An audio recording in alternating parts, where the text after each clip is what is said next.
magique. Dans 3 jours, c'est la nouvelle année. 1996, c'est l'année anti-érotique, aurait dit Gainsbourg.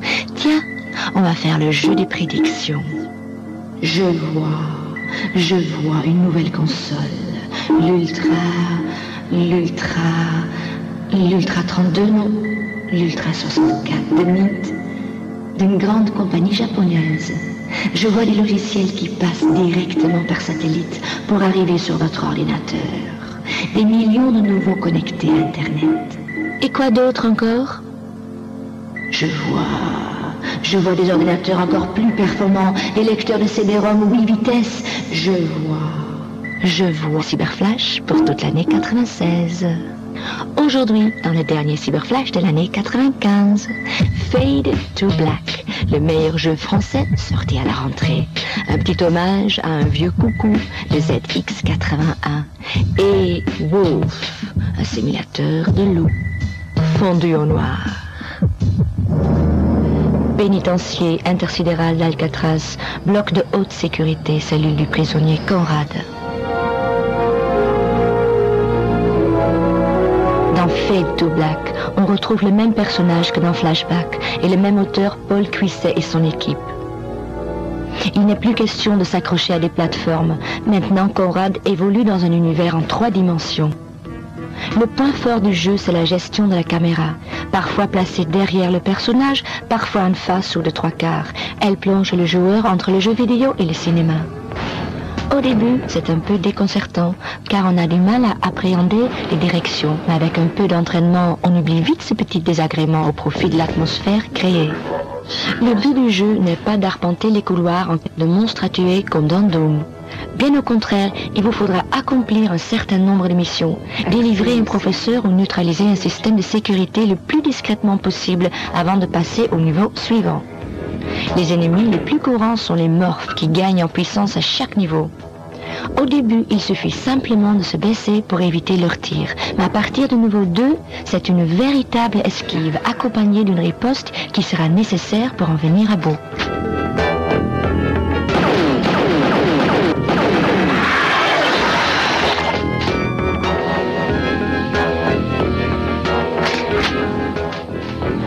Autre point fort, le nombre de mouvements disponibles. Il est rare de voir un jeu en 3D où l'on peut sauter, regarder autour de soi, se retourner, se baisser ou avancer à petits pas. Ceci permet de mieux apprécier l'environnement et ajoute une touche fort appréciable à l'ensemble du jeu. L'interaction avec les décors est pratiquement totale.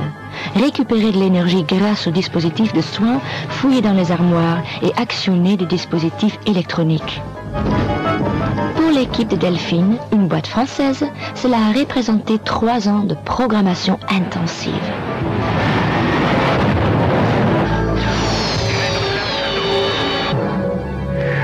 Fade to Black est lancé par Electronic Arts dans le monde entier.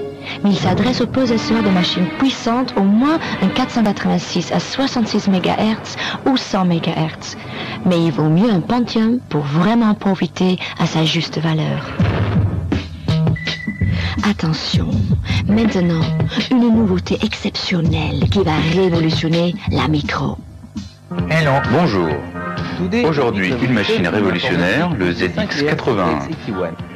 Cet ordinateur n'est seulement un calculateur hors pair, il est aussi capable d'afficher des graphiques. Sur l'écran, on voit donc 32 caractères sur 24 lignes en mode texte ou 64 sur 48 en mode graphique. Le meilleur ami du ZX81, c'est le basique. Chaque instruction est représentée sur le clavier par une touche. Amusant, non? Comme vous le constatez, cette merveille de technologie est minuscule. À l'intérieur, on trouve 4 circuits intégrés seulement, quand l'autre machine en demande une vingtaine. Le cerveau de cette machine est un processeur Zilog Z80 qui tourne à une incroyable fréquence de 3,25 MHz. Sa mémoire morte de 8 kilooctets contient aussi le basique. Et pour stocker tous ces programmes, il est équipé, tenez-vous bien, de 1 kilooctet de mémoire vive. On peut augmenter à 16, 32 ou 56 kilooctets avec des modules de mémoire externe. D'après son constructeur, Sir Clive Sinclair, le ZX est tellement puissant qu'il pourrait piloter une centrale nucléaire. Bon, c'est vrai, je ne sais pas si je m'installerai à côté. Grâce à ces interfaces, on peut le relier à un téléviseur, il vaut mieux d'ailleurs sinon on aurait du mal à l'utiliser, et un magnétophone à cassette pour lire et enregistrer les programmes. Très pratique, le clavier tactile de 40 touches est imperméable. Si vous renversez de la confiture dessus ou de la moutarde, un coup d'éponge et hop, c'est parti. It's powerful. It's amazing.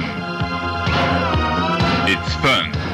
It's Silex 81, a new generation computer to take you into the future.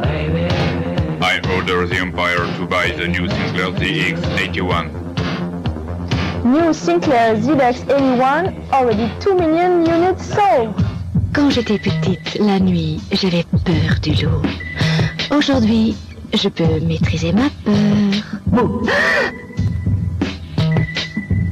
Oubliez vos réflexes d'humain et échangez votre jean contre un pelage de fauve.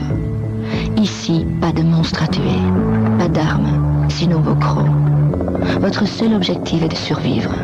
Pour cela, il faut satisfaire vos besoins de base. Manger, boire, chasser, bref, la vie pépère d'un lupidé.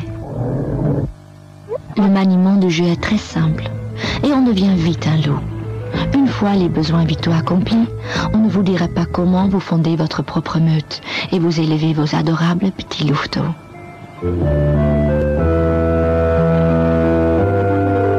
Wolf n'est pas qu'un jeu, car ce CD-ROM pour PC propose une petite encyclopédie sur la vie des loups. Comment ils voient par rapport aux hommes, comment ils communiquent entre eux.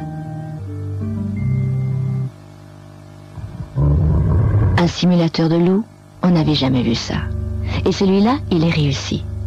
À quand un simulateur du loup-garou? Bon, je termine mes prédictions. Je vois, pour lundi 1er janvier 96, une émission Cyber Flash, à 18h30 sur Canal+, en clair. D'ici là, bon réveillon, soyez heureux et bonjour à Sylvestre.